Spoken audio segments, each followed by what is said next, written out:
It's July 2019, San Diego. The sun is hitting the asphalt and the entire world is screaming about a movie trailer. Top Gun, Maverick. Tom Cruise is up there in the sky, looking like he hasn't aged a single hour since 1986. He's flying jets. He's wearing the bomber jacket. He is the hero who refused to grow up. But then, someone looks away from the screen. They find her in a grocery store, not in Hollywood, not on a red carpet.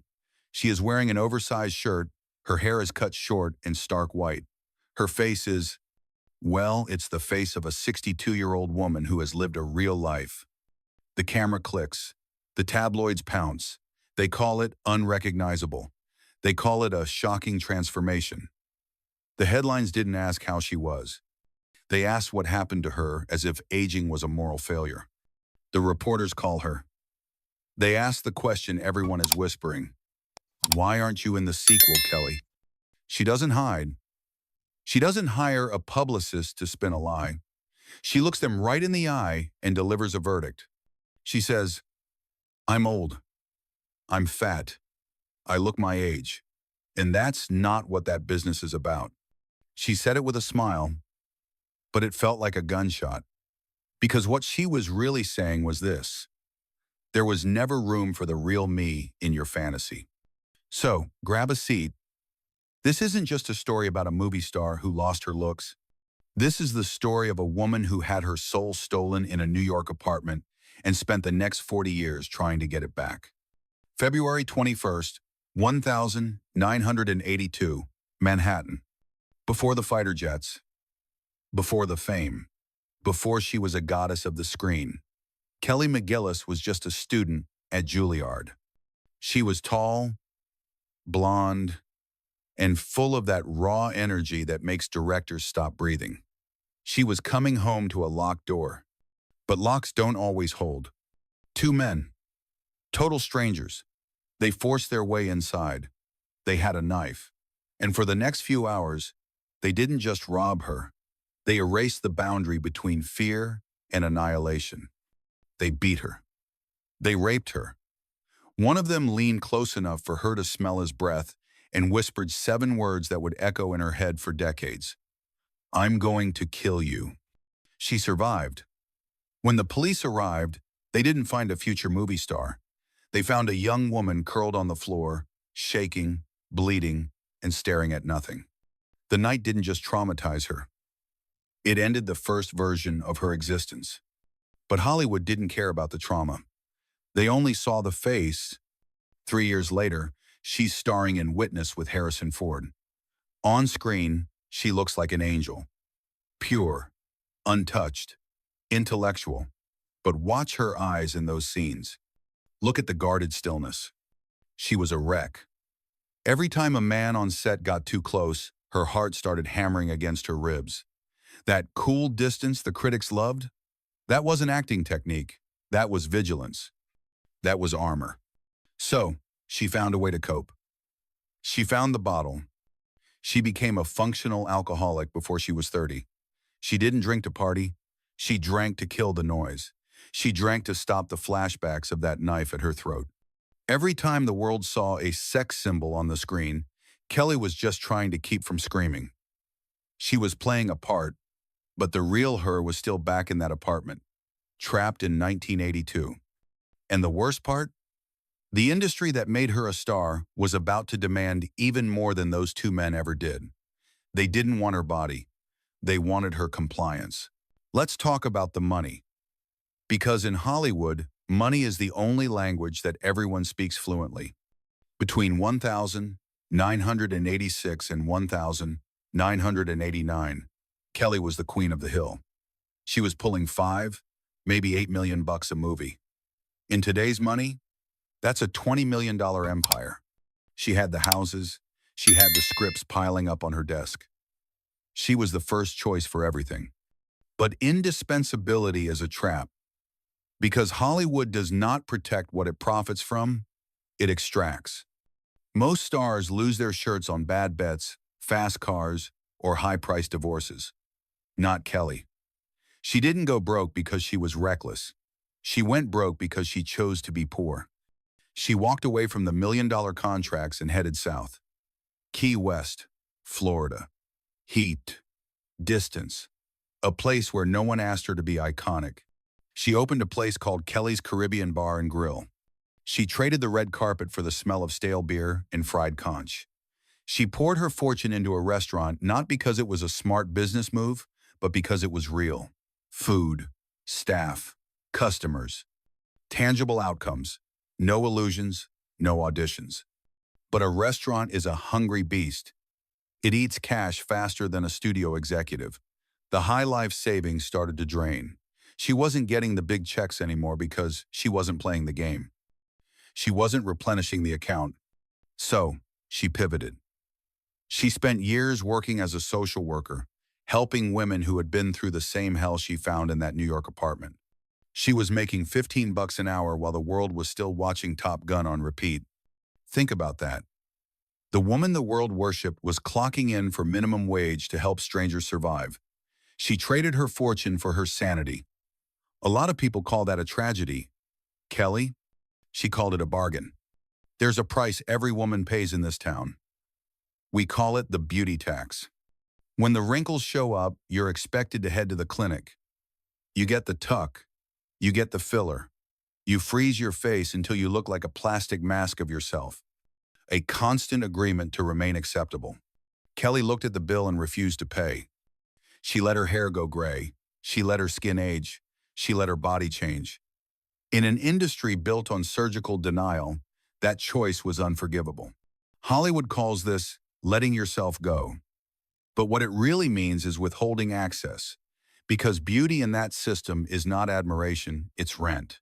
And Kelly chose not to pay it. The phone stopped ringing. The roles for the girl vanished. But the real enemy wasn't the wrinkles. It was the shadow that followed her from 1982.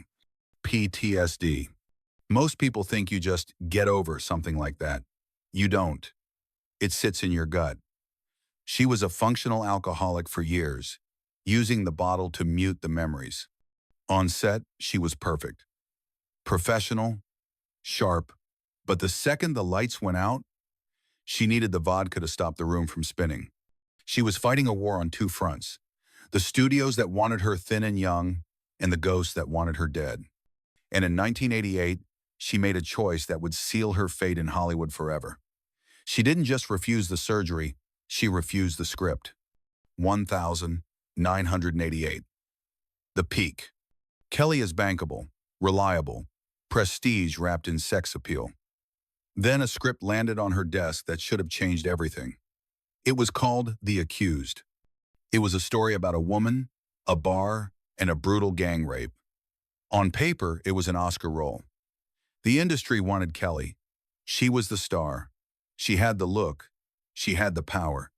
But for Kelly, it wasn't fiction. It was a mirror. She looked at those pages and felt the cold steel of the knife from 1982 all over again. The trauma she had spent 6 years containing, disciplining through craft, silencing through alcohol, suddenly demanded to be performed. So, she said no.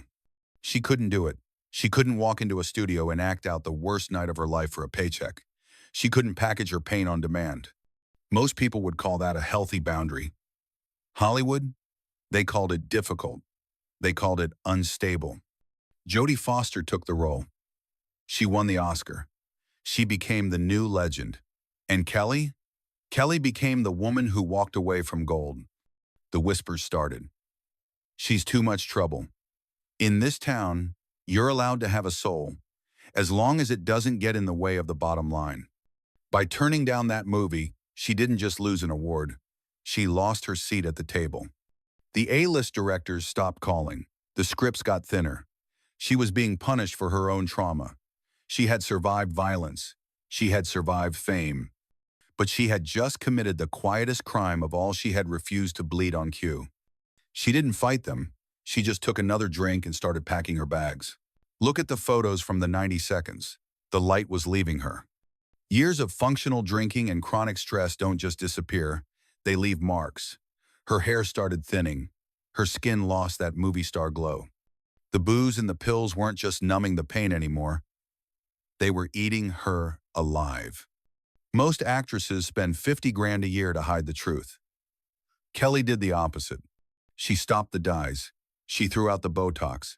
She let her body grow soft and her hair turn silver. It was a middle finger to every executive who ever told her she was just a piece of property. Her face didn't change because she stopped caring.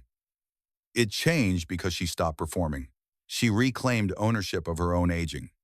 And in a system that survives by possession, ownership is the ultimate rebellion.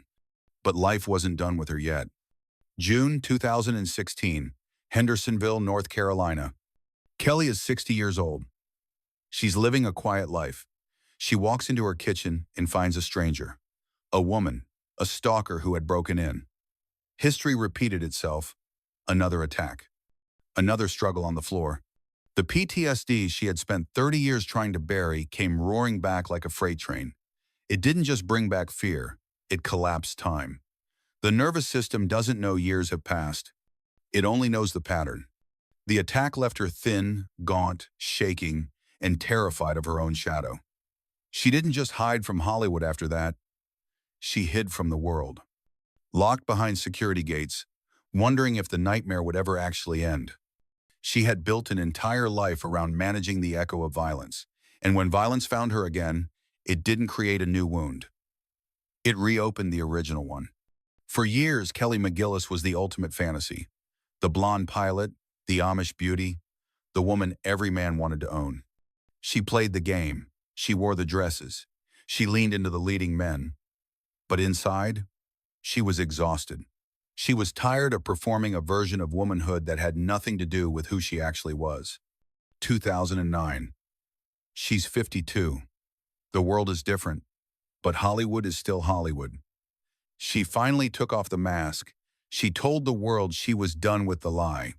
She said, "I'm done with the man acting. I'm tired of trying to be something I wasn't to please a world that didn't care about me." It wasn't just about her sexuality. It was about her dignity. It was a declaration of independence from the male gaze. But the industry has a short memory for bravery and a long memory for marketability. By telling the truth, she closed the last few doors that were still cracked open. They didn't want the real Kelly. They wanted the ghost of Charlotte Blackwood. She watched the lights go out on her career, one by one, and for the first time in her life, she didn't reach for the bottle to cope. She just breathed. She accepted the silence. She didn't just leave the sets, she left the zip code, Key West, Florida. A place for people who want to get lost. She bought that bar, the Caribbean Bar and Grill. She wasn't signing autographs.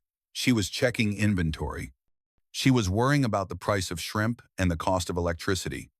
The millions she made in the 80 seconds were leaking out of her accounts to keep the dream afloat. But the bar wasn't the end of the journey. The real work happened in the quiet rooms of a rehab center. Think about that for a second. The woman who once starred opposite Tom Cruise was now sitting in a circle with broken souls, making $15 an hour. She was helping women who had been beaten, raped, and discarded. She wasn't playing a hero anymore. She was doing the work. She was using her own damage to help others survive theirs. The money was gone. The fame was a bitter taste in her mouth. She lived in a small house with a big dog and a heavy security system. She traded the circus for a quiet, lonely peace. Hollywood calls this irrelevance. But for Kelly, irrelevance was freedom. She had violated all the rules. Smile through the damage. Age invisibly. Turn suffering into content. She refused. And by the time 2019 rolled around, she had built a life where being human mattered more than being remembered. But the world wasn't ready to let her stay forgotten. A sequel was coming, and it was about to drag her back into the spotlight she had fought so hard to escape. 2019. The hype was deafening. Top Gun, Maverick was coming. The world wanted the 80 seconds back. They wanted the speed, the sweat, and the magic. Tom Cruise was there, front and center. He looked like he'd been kept in a freezer since 1986. Not a line on his face, not a hair out of place. But the world started looking for Charlie. They didn't find her on the cast list. They found Jennifer Connelly, a beautiful woman, sure, but she was 13 when the first movie came out. Hollywood had done what it does best. It traded the original for a newer model. One survived untouched because the system protects him. The other survived honestly and paid for it with invisibility. A reporter finally cornered Kelly. They didn't even have to ask the question. She hit them with the truth. I'm old. I'm fat. I look my age. And that's not what that whole scene is about. It wasn't a complaint. It was a verdict. She knew the rules. If you don't pay the beauty tax, you don't get a seat on the jet. She chose her own skin over a movie contract. She chose the truth over the circus. While Tom was up there chasing ghosts in the clouds, Kelly was on the ground, finally living in the light. And in that moment, without shouting, without spectacle, she exposed the lie that Hollywood depends on that time only passes for those without power. So, did Kelly McGillis lose? That's what the tabloids want you to think. They want you to see a faded star, a tragedy, a cautionary tale about what happens when women step out of line. But look closer. She survived a knife in 1982. She survived a town that wanted to own her body and discard her soul. She survived the bottle and the lies. She lived long enough to choose herself.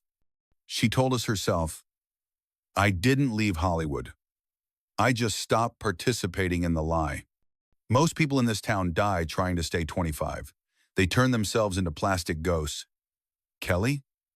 She had the guts to grow old. She had the courage to be unrecognizable. She isn't the girl from the movie anymore. She hasn't been for a long time. She's just Kelly. And maybe that's the biggest victory of all.